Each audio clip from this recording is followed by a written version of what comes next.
Coming to you from Dynatrace Perform in Las Vegas, it's Pure Performance.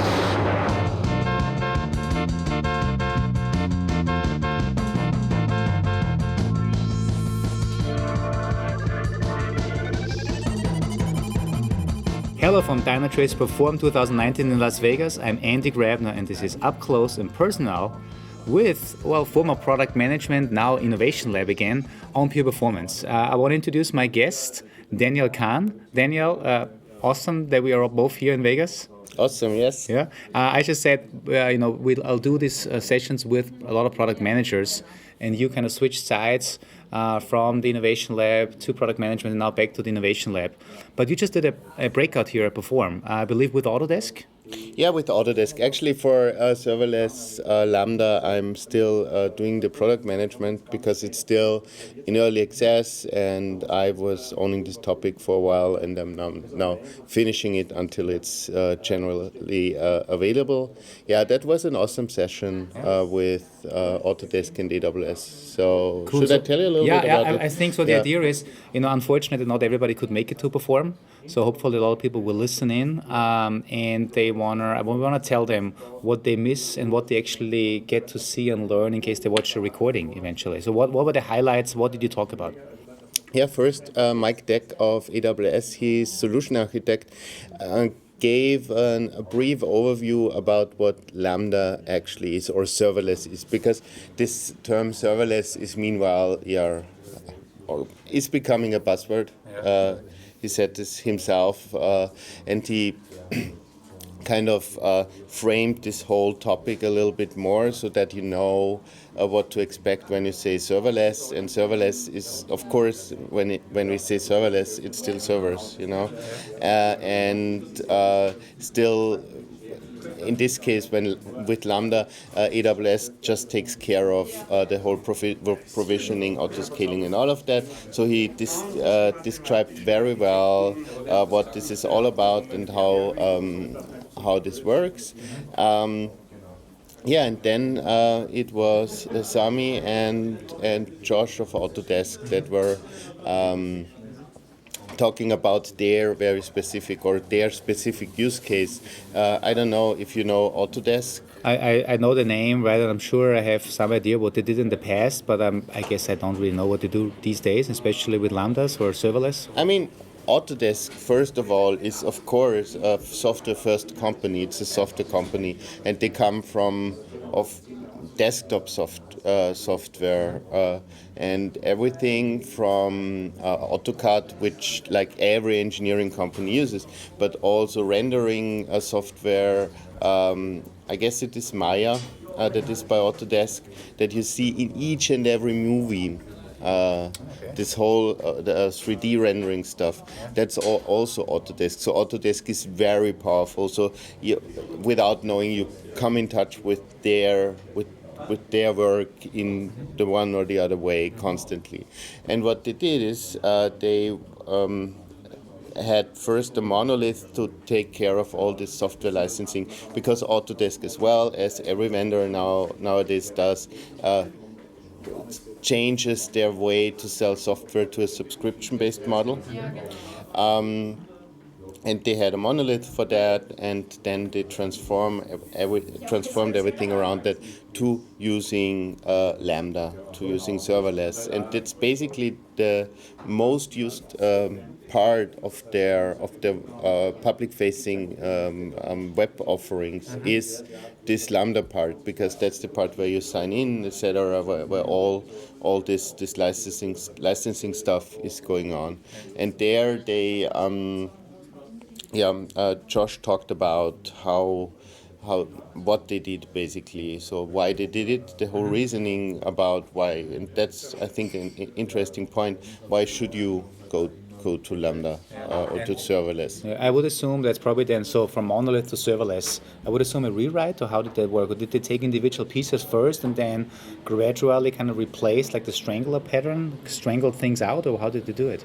He mentioned that, I cannot say in detail from the session, but he mentioned that if you want to shift large parts of stuff, you might be better off with containers. But regardless of that, you can do everything with serverless, but it may be a little bit more effort to move everything into functions. Sometimes you have to always be pragmatic. So it's easy, like if the Defender story is so famous in this, when you build something from scratch, you can basically go all serverless. But if you do monolith to microservice migration, you have to do it step by step, I would say. That was what he was saying. Yeah, pretty cool. So what else? So from a monitoring perspective, obviously they use Dynatrace, I would assume, right? Because otherwise they wouldn't talk at our conference. What are the lessons learned, best practices? Yeah, they are just rolling out Dynatrace, and they have Sami described on which key performance metrics they care about, what is important for them, and how they use now Dynatrace to monitor the Lambda function. Of course, everything that applies to regular monitoring applies here as well. You want to have you want to have insights into response times of function. Of course, you want to see into errors. You want to see with Node.js everything that is going on with memory, that is going on. Because also, especially with Lambda, because in Dynatrace you see how much memory your Lambdas are actually consuming and how much CPU they are consuming, and this gives you also ways, of course, to optimize your Lambda. So that means you can do right sizing. Yeah, you can. Yeah, exactly. Right sizing is the word. Awesome. Yeah, you can do right sizing there. Yeah. So that's an important point.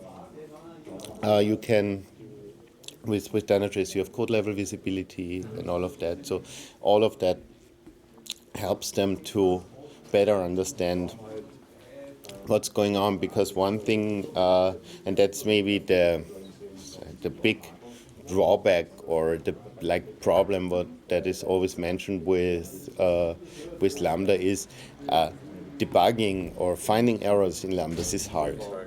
You have to go through a lot of CloudWatch logs and to figure out what's actually going on. And there also Dynatrace helps you. That's pretty cool.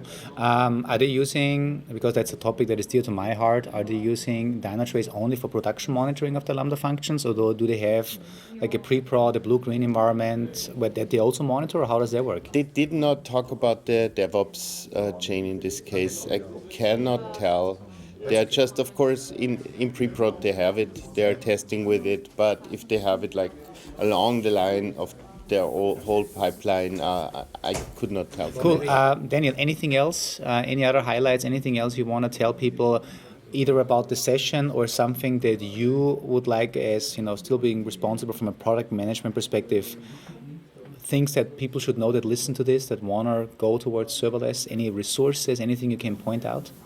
No, right now, I have this one blog post about how to deploy Dynatrace with serverless. We also, meanwhile, have for the serverless framework is the most popular way to deploy Lambdas and serverless function at all. And we, meanwhile, have even a module for Dynatrace dedicated to the serverless framework. But it's really, really easy to get Dynatrace in there and deploy it. So it's really simple. And I can tell that we are right now also exploring to get this whole process even simpler with new capabilities AWS gives us, but cannot talk about that yet. Also, this is still in EAP, so it's an early access program. You find the link also on my blog post. If you want to try it out, then just sign up for the EAP and you will then add it and get a notification a few days later. And I'm also especially in this stage of product development, we are also relying on feedback. So I'm happy if someone enters an EAP, I would also appreciate if they get back to me with what they found out. That's perfect, cool. And for those listeners that are actually happen to be in Vegas right now, I'm sure they can track you down in the exhibition area in the innovation lab, right? Exactly, yeah.